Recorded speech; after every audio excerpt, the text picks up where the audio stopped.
प्यारे बच्चों, सुप्रभात। आज हम करेंगे पाठ नंबर 3 आलो अंधारी का अगला पार्ट।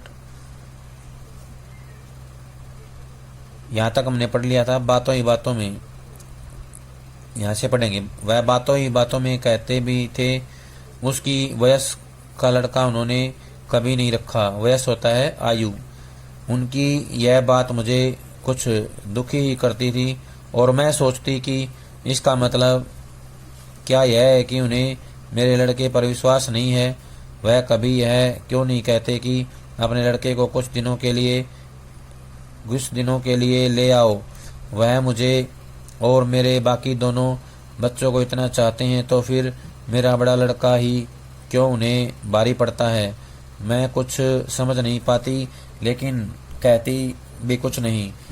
होते होते एक दिन तातुस ने स्वयं ही कहा, तुम अपने बड़े लड़के को काली पूजा पर कुछ दिनों के लिए ले आना। सुनकर मैं बहुत खुश हुई। वह फिर बोले, उसके लिए यहीं कहीं काम देखो जिससे वह रोज तुमसे मिलजुल सके। लेकिन वे भी जानती हो, बच्चों से काम कराना गैर कानूनी है। उसे वहां से छुड़ा लाना चाहिए। उसके लिए ऐसी किसी जगह काम देखो जहां रहते रहते वह कोई और काम या कुछ पढ़ना लिखना भी सीख सके। ऐसा ही कुछ हमें करना होगा। लेकिन 3 बच्चों को लेकर क्या यहाँ रहना हो सकेगा? मुझे तो नहीं लगता। मैंने कहा, आपने तो कहा था कि मैं यहाँ काम करते करते कहीं और भी 2-1 घंटे का काम पकड़ सकती हूँ, तो मैं वैसा ही क्यों न करूँ। तातुस बोले, उससे क्या होगा बेबी? एक जगह से काम करके जाओगी और आकर फिर यहाँ खटना होगा। ऐसे में तुम्हारा स्वास्थ्य कहाँ तक ठीक रहेगा? इतनी भागदौड़ करना ठीक नहीं। और फिर उसकी ज़रूरत भी क्या है? अभी तो यह सब जैसा चल रहा है वैसा ही चलाओ। तातुस की बातें सुन मुझे बहुत माया होती। मैं सोचती, इस तरह से तो कभी मेरे बाबा माँ ने भी मुझे नहीं समझाया। लगता है पिछले जीवन में वह सचमुच मेरे बाबा ही थे, नहीं तो मेरे अच्छे बुरे की इतनी चिंता क्यों करते। थोड़ी देर बाद तातुस ने फिर कहा, तुम्हें मैंने लिखने पढ़ने को जो काम दिया है तुम वही करती रहो। तुम जितना समय यहाँ वहाँ के काम में लगाओगी उतना लिखने पढ़ने में लगाओ। तुम देखोगी एक दिन वही तुम्हारे काम आएगा। और कुछ करने की क्या जरूरत? इसी से काम चलाओ न बेबी। और फिर यह भी तो सोचोगी, तुम्हारे लिखने को लेकर मेरे बंधु तुम्हारा कितना उत्साह बढ़ा रहे हैं। हमेशा कहते रहते हैं कि लिखती जाओ, लिखना बंद मत करना। उन्हें मालूम पड़ेगा कि तुम वह न कर बाहर जाकर दूसरे काम कर रही हो, तो वे मुझे ही दोष देंगे। कुछ दिन बाद तातुस ने एक दिन मुझे बुलाया और कहा, बेबी तुम अपने लड़के को वहाँ से ले आओ। मुझे उसका वहाँ काम करना बिल्कुल अच्छा नहीं लगता। वह इसी तरह दूसरों के घर काम करता रहेगा तो उसका जीवन बर्बाद हो जाएगा। यह ठीक नहीं। तातुस ने आगे कहा, मैं एक शिक्षक हूँ और मैं नहीं चाहूँगा बेबी कि एक बच्चे का जीवन इस तरह नष्ट हो जाए। बेबी तुम आज ही जाकर उसे ले आओ। मैं उसी दिन जाकर अपने लड़के को ले आई। तातुस उसके लिए कोई अच्छी जगह ढूंढने लगे, कोई ऐसी जगह जहां रहकर वह घर का काम करते करते कोई और हुनर या लिखना पढ़ना भी सीख सके। ऐसा घर लेकिन मुश्किल ही से मिलता है। मेरे पास अब मेरे 3 बच्चे थे, फिर भी मैं खुश नहीं थी। मैं सोचती, हम लोगों को खिला पहना तो वह ही रहे ही हैं और कितना करेंगे हमारे लिए। मुझे सचमुच बहुत बुरा लगता। मैंने तय किया कि जब तक मेरा बड़ा लड़का मेरे पास है तब तक मैं थोड़ा हिसाब से चलूँगी। जितना खाना पहले बनाती थी उतना ही अब भी बनाऊंगी। तातुस समझ गए थे कि खाने पीने को लेकर मैं कुछ उलझन में हूँ। वह मुझे अपने सामने ही खाना खाने को कहने लगे। कभी कभी वह स्वयं प्लेट में खाना निकाल मुझे देते और उसी समय खा लेने को कहते। उन लोगों का ऐसा स्नेह देख कभी कभी मैं सोचने लगती कि मेरा इतना सुख अभी तक कहाँ था। मैंने इतने घरों में काम किया लेकिन इस घर जैसे लोग कहीं नहीं देखे। इसके पहले जहाँ भी मैं रही वहाँ काम के लिए मुझे महीना लगता था, यहाँ वैसा कुछ नहीं था। तातुस कहते, बेबी मैं यह समझकर तुम्हें पैसे नहीं देता कि महीना दे रहा हूँ। तुम यह कभी मत सोचना कि मैं तुम्हें उस हिसाब से पैसे देता हूँ। तुम बस यही समझो कि तुम्हें जेब खर्च दे रहा हूँ। मेरा जेब खर्च तब थोड़ा बढ़ गया जब तातुस के छोटे लड़के अर्जुन दा के दो बंधु भी वहीं रहने लगे। अर्जुन दा के वे बंधु भी बहुत अच्छे थे। वे भी मुझे चाहते थे।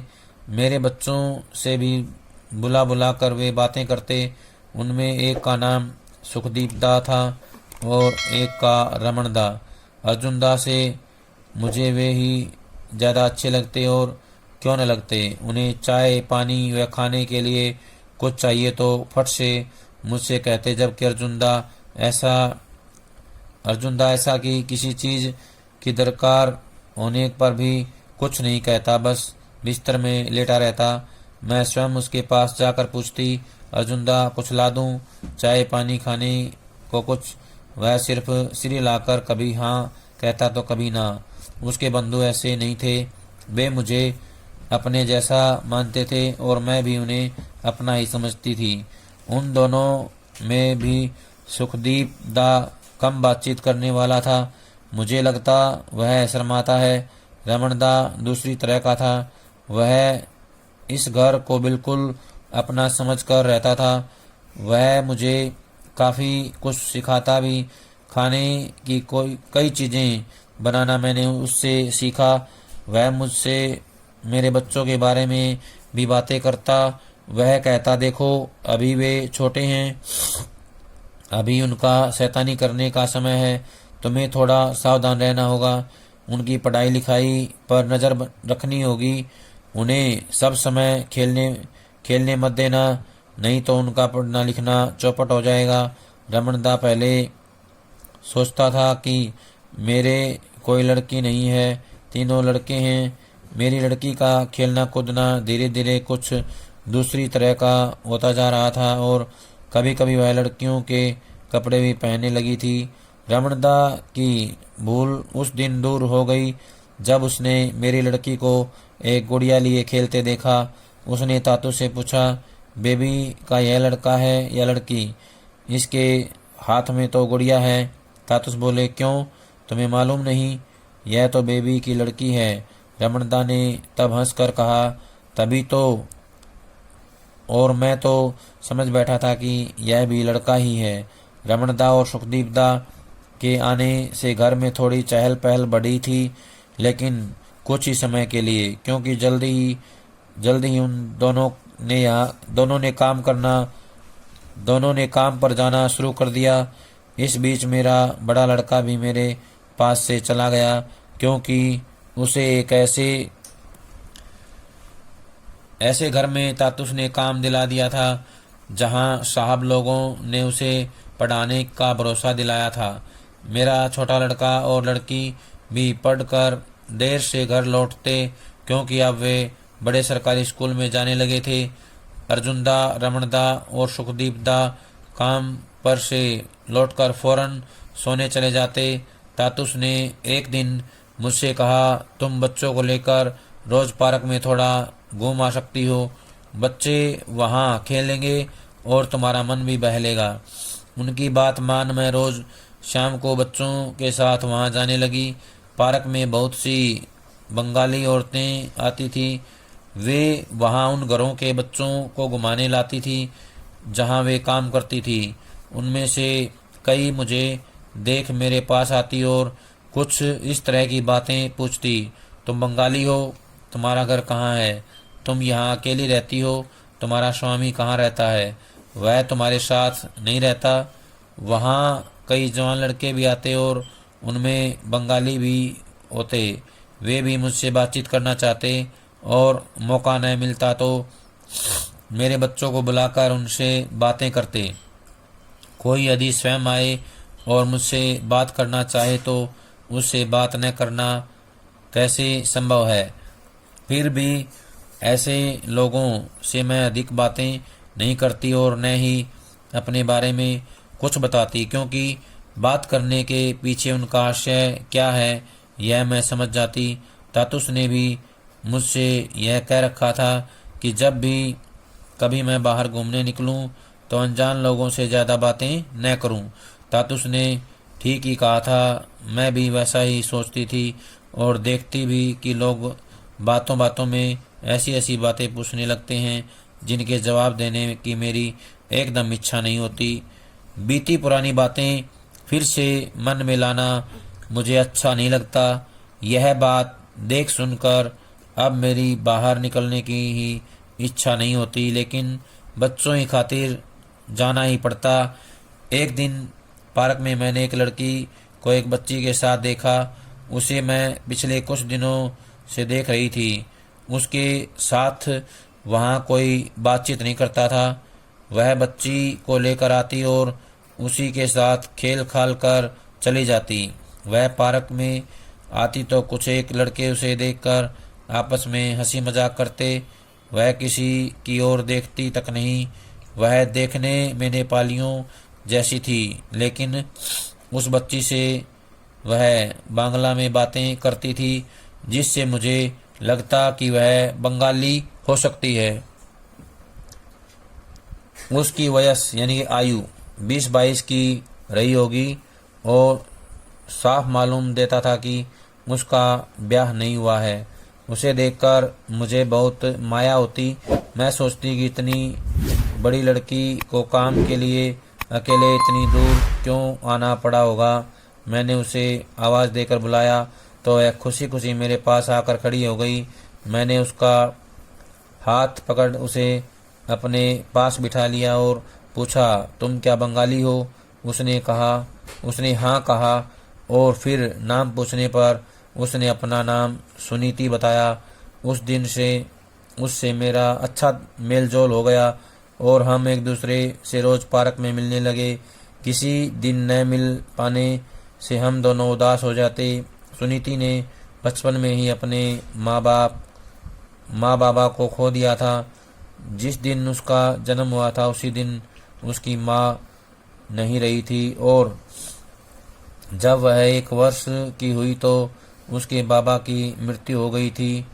उसे उसके मामा और दीदी माँ होता नानी, दीदी माँ ने पाल पोस कर बड़ा किया था। बचपन में माँ के न रहने से कितना कष्ट होता है वह मैं जानती हूँ। सुनीति जिस दिन अपने घर चली गई उसके एक दिन पहले पार्क में मिली थी और तब तक यह मालूम नहीं था कि वह अगले दिन ही चली जाएगी। उसने मुझसे कहा था तुम कल आना, पता लिखकर ले जाना और मैं भी अपना पता तुम्हें दे दूंगी। मैं अगले दिन अपना पता लेकर पार्क गई, लेकिन वह नहीं आई। वह चली गई है। यह बात उस समय भी मेरे मन में नहीं आई थी। उसके अगले दिन भी मैंने उसे नहीं देखा। 2 दिन बाद देखा कि जिस बच्ची को लेकर वह आया करती थी वह बच्ची अपनी माँ के साथ आई है। तब मुझे लगा कि वह चली गई है। मैंने सोचा उसे शायद मुझसे मिलने का मौका नहीं मिला। वह कर भी क्या सकती थी? जिनके यहाँ रहती थी उन्हीं के कहने पर तो उसे चलना था। सुनीति के न रहने से पार्क में अब मेरा मन नहीं लगता। मैंने वहाँ जाना छोड़ दिया। जितना समय मैं वहाँ बिताती थी उतना अब मैं लिखने पढ़ने में बिताने लगी। अब तक जितना मैं लिख चुकी थी उसे तातुस ने फोटोकॉपी करा के अपने एक बंधु के पास कोलकाता भेज दिया था। तातुस हठात एक दिन मुझसे बोले, बेबी तुम्हारी चिट्ठी आई है। मैं अवाक हो उनकी ओर देखती रही और फिर बोली, मेरी चिट्ठी? मुझे चिट्ठी भेजने वाला तो कोई नहीं। उन्होंने बताया कि चिट्ठी कोलकाता से उनके एक बंधु ने भेजी है। मैंने कहा, सुनाइए न, देखूं क्या लिखा है। उन्होंने तातुस ने क्या लिखा है उन्होंने तातुस ने मुझसे बैठ जाने को कहा और फिर चिट्ठी पढ़कर सुनाने लगे। प्रिय बेबी, मैं बता नहीं सकता तुम्हारी डायरी पढ़कर मुझे कितना अच्छा लगा। मैं जानना चाहता हूँ कि इतना अच्छा लिखना तुमने कैसे सीखा। तुम्हारा लेखन उत्कृष्ट है। तुम्हारे तातुस ने सचमुच ये हीरा खोज निकाला है। मैं बहुत लज्जित हूँ कि तुम्हें बांग्ला में नहीं लिख सकता। मैं बांग्ला पढ़ सकता हूँ, लिख नहीं सकता। मैं तुम्हारे तातुस से 1 वर्ष बड़ा हूँ। इस वयस होता है आयु, वयस में भी तुम्हें चिट्ठी लिखने के लिए बांग्ला लिपि सीखने की इच्छा होती है, पर वह अब संभव नहीं। तुम कुछ किताबें पढ़ो और तातुस के पास से बांग्ला अभिधान होता है शब्दकोश, बांग्ला अभिधान लेकर रोज उसे पलटा करो। तुम्हारी कहानी जानने की मेरी बहुत इच्छा होती है। यहाँ मेरे जिन जिन बंधु बांधवों ने तुम्हारी डायरी पढ़ी है वे सभी उसे चमत्कार लेखन मानते हैं। मेरे एक बंधु ने कहा है कि तुम्हारी रचना को किसी पत्रिका में छपाने की व्यवस्था करेंगे, लेकिन उसके पहले तुम्हें अपनी कहानी को किसी एक मोड़ तक पहुंचाना होगा। आशा करता हूँ तुम कभी लिखना नहीं छोड़ोगी। यह बात किसी भी दिन मत भूलना कि भगवान ने इस पृथ्वी पर तुम्हें लिखने को भेजा है। आशीर्वाद के साथ यही समाप्त करता हूँ। चिट्ठी सुनकर मैं अवाक रह गई। मैंने ऐसा क्या लिखा है जो उन लोगों को इतना अच्छा लगा। उसमें अच्छा लगने की तो कोई बात नहीं, फिर मेरी लिखावट भी खराब है और लिखने में भूलें इतनी कि उसका कोई ठिकाना नहीं। फिर भी उन्हें अच्छा लगा तो क्यों? मेरी कुछ समझ में नहीं आया। मैंने तातुस से पूछा कि मैंने जो लिखा है वह उन्हें इतना अच्छा क्यों लगा, तो तातुस बोले, वह तुम नहीं समझोगी। मैंने कहा, मैं सचमुच ही कुछ नहीं समझती। भगवान ने समझने की क्षमता ही नहीं दी मुझे, लेकिन मैं समझना चाहती हूँ। तातुस ने कहा, तुम्हें इन सब बातों को लेकर अभी माथापच्ची करने की ज़रूरत नहीं है। तुम अपना काम किए जाओ, बस लिखो और पढ़ो। उसी से सब कुछ अपने आप ही तुम्हारे दिमाग में घुस जाएगा। तातुस की बात मैं अनसुनी न करती तो क्या करती। जैसे मुझे घर में करने को कुछ और था ही नहीं। घर में अर्जुन दा, रमन दा और सुखदीप दा तो थे ही। उनके बंधु सुमित दा, रजत दा, राहुल दा का भी आना जाना लगा ही रहता था। वे सब भी तो मुझे चाहते थे और मेरे साथ तातुस जैसा ही व्यवहार करते थे। ऐसे में मैं उन्हें खिलाने पिलाने की व्यवस्था छोड़ किताब कॉपी लेकर कैसे बैठ सकती थी। एक दिन भूल से तातुस की बात मान दिन ही में उनसे अपने पढ़ने लिखने की बातें करने में लग गई तो एक कांड घट गया, यानी कि एक घटना हो गई। रमणदा उस दिन काम पर से लौटा तो उसे बहुत भूख लगी हुई थी। जल्दी जल्दी हाथ मुंह धोकर वह खाने बैठ गया। खाने की प्लेट में कोई गंदगी न पड़ जाए या मक्खी वक्खी न बैठ जाए, इसलिए मैंने उसे उल्टा कर रख दिया था। भूख के मारे रमणदा ने इसका ख्याल नहीं किया और सब सब्जियां उस पर ले ली। उन सब्जियों में एक गाढ़ी तरी वाली सब्जी थी। उसने जैसे ही रोटी लेकर खाना शुरू किया तो देखा कि तरी प्लेट से नीचे गिर रही है। वह खाना छोड़ अवाक हो उसे देखने लगा। कुछ क्षण बाद उसकी समझ में आया कि वह उल्टी प्लेट में खाना खा रहा है। वह वहीं बैठा न जाने क्या क्या क्या सोच सोच कर खूब हंसने लगा। मैंने तातुस से पूछा, रमणदा किसके साथ बातें कर हंस रहा है? तातुस बोले, और कौन है वहाँ? मैंने कहा, और तो कोई नहीं है, और तो कोई है नहीं उस कमरे में। और इतना कहकर मैं वहाँ चली गई और देखा कि रमणदा हंसे जा रहा है। मैंने उससे पूछा, क्या हुआ रमणदा? वह कुछ न कहे बस हंसता रहा। मैंने फिर पूछा, क्या हुआ बताओ तो सही। वह हंसते हंसते बोला, बेबी देखो मैं कैसे खा रहा हूँ। मैंने देखा तो हंसी के मारे मेरा बुरा हाल हो गया। हंसते हंसते ही आकर मैंने तातुस को बताया कि जोर से भूख लगी होने से रमणदा ने बिना अपनी प्लेट की ओर देखे उल्टी प्लेट में ही खाना ले लिया। वह भी सुनकर हंसने लगे। वह हम लोगों की तरह नहीं हंसते थे। उनकी हंसी उनकी अपनी तरह की थी। धीरे धीरे उन लोगों का हंसना बंद हो गया, लेकिन मेरी हंसी थम नहीं रही थी। यह देखकर तातुस बोले, बेबी तुम क्या हंसती ही जाओगी? खाली हंसने से ही सब हो जाएगा? मेरे बंधु की चिट्ठी कितने दिनों से आकर पड़ी हुई है, उसका जवाब तुम्हें ही नहीं देना होगा। मैंने कहा, यह चिट्ठी विट्ठी लिखना मुझसे नहीं होगा। तातुस बोले, क्यों नहीं होगा? तुमसे जैसे बने वैसे ही लिखो, लिखते लिखते ही सब ठीक हो जाएगा। मैं सोच में पड़ गई। कभी किसी को चिट्ठी विट्ठी लिखी नहीं। यदि लिखे भी तो बस जैसे तैसे दूसरे के लिए कुछ प्रेम पत्र। कुछ समझ में नहीं आता, कैसे लिखूंगी, क्या लिखूंगी, कितना गलत लिखूंगी, कितना सही, इसका भी तो कोई ठिकाना नहीं।